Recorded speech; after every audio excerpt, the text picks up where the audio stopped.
Today we discover that mushrooms can somehow be a fun little Metroidvania, a sequel to a game I should have played years ago in a classic RPG that date my age tremendously. Oh boy.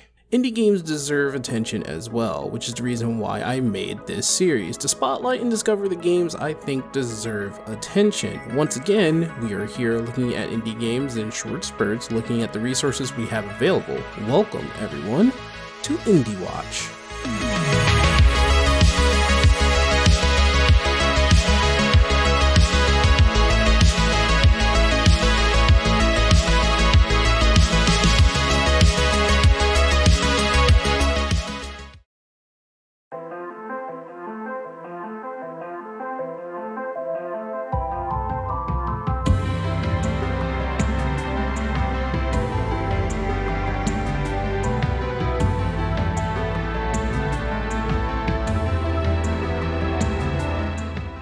I never even knew that a mushroom could actually be interesting, and no, toads aren't interesting. Here we go! Lone Fungus Melody of Spores is a game made by Basti Art Games, and they had a pretty successful Kickstarter to what I would deem a pretty interesting game. From what I can tell, the Lone Fungus Melody of Spores is a sequel to another game called The Lone Fungus, which is available on Steam at this moment, and I know talking about the sequel is a bit out of order. Just know I mean to play this game before I start playing Melody of Spores. They really did try to make a game more on its gameplay here. As you can see, the first game is indeed more graphically designed compared to its sequel. Seeing the Lone Fungus move like Celeste though, I think I can forgive it. Lowering graphical quality is a bold choice indeed, but I believe the method to their madness here is stability and performance, as you not only move around like you're in a speed run, but you whip around and explore what seems to be a platform challenge. A Metroidvania starring a mushroom with a whip.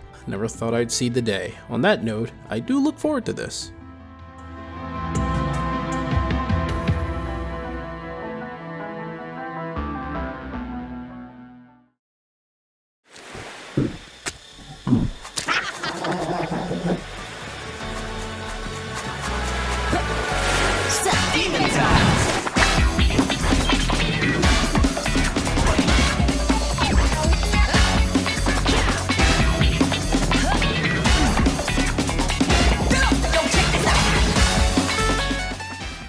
I'm totally at fault for not playing Demon Turf before discovering the sequel in the making. I think you guys see the theme of today's episode. Demon Tides is the pure 3D sequel to Demon Turf, a 2D and a 3D world platformer? Really not sure how I could describe it, but it is a 3D platformer with a lot of speedrunning elements. You star as a little demon named Beebs, who just became the Demon Queen from the last adventure. It's also a vacation, so yeah, they're at the beach. The game seems to work much like the prequel. You move around with grace and speed, from jumping, gliding, and boosting your way through obstacles. The biggest difference here is the open world. Tides has gone the way of Super Mario 3D World Bowser's Fury, where obstacles can be tackled in an open world where it looks like you'll be able to take on challenges in whatever order you want. And some of these videos show just how much freedom you truly have. I find it interesting that a game made for speedrunning never made my radar for games. I love 3D platformers, and I am a huge fan of speedrunning. I, for one, am looking forward to what Fabraz has in store for us in Demon Tides.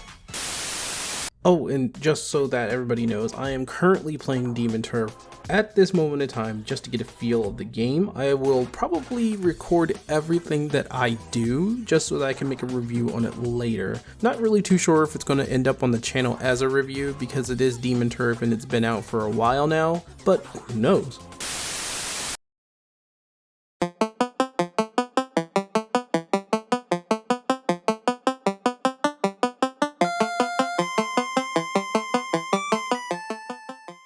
I'm probably looking forward to this game the most. This little game from Retro Games, am I pronouncing that right? Probably butchering that, and I do apologize, is called A Snail's Tale, an RPG taking a lot from the classic turn-based Final Fantasy games, and now you see why I'm looking forward to this game in particular. From the jump, the game shows where its inspiration lies, and calling itself A Snail's Tale is very reminiscent to Final Fantasy, the title, more or less taking a title and making it relate to a story. I hope people understand fantasy, tale, relates. Unfortunately, the resources we have for this game is very limited, as the Twitter account has mostly screenshots and a few GIFs, or GIFs, or whatever you want to pronounce it as. Even the Steam store page has only screenshots and no videos whatsoever. What I would love to see looking into this game in the future is gameplay, so I can confirm more of the combat, because so far it very much looks like Final Fantasies 1 through 6. I also sense a hint of Earthbound, but don't quote me on that. Though if I can quote something is the Steam page here.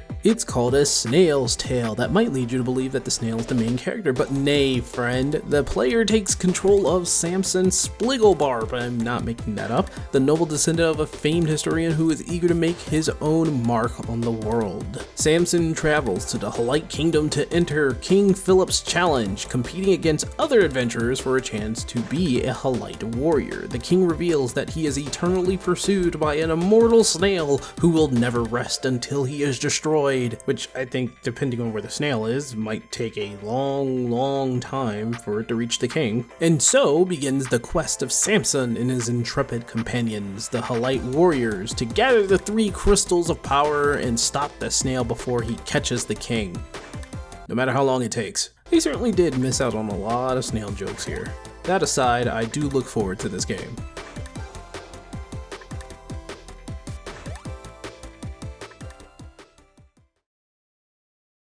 So, what did you think? I know these episodes are a bit short, and if you guys want me to take a look at more games other than 3, let me know. But on that note, if you haven't subscribed, please subscribe if you want to see more Indie Watch, and there are other videos that do come out just as well. It just takes me a little bit, but you will get a weekly Indie Watch. And again, I am testing the waters. If you guys want to see more than 3 games being represented in these episodes, please let me know. And with that said, I bid you adieu. See you guys later, and keep an eye out there for more indie games. I will, of course, because this is Indie Watch after all. Have a good one.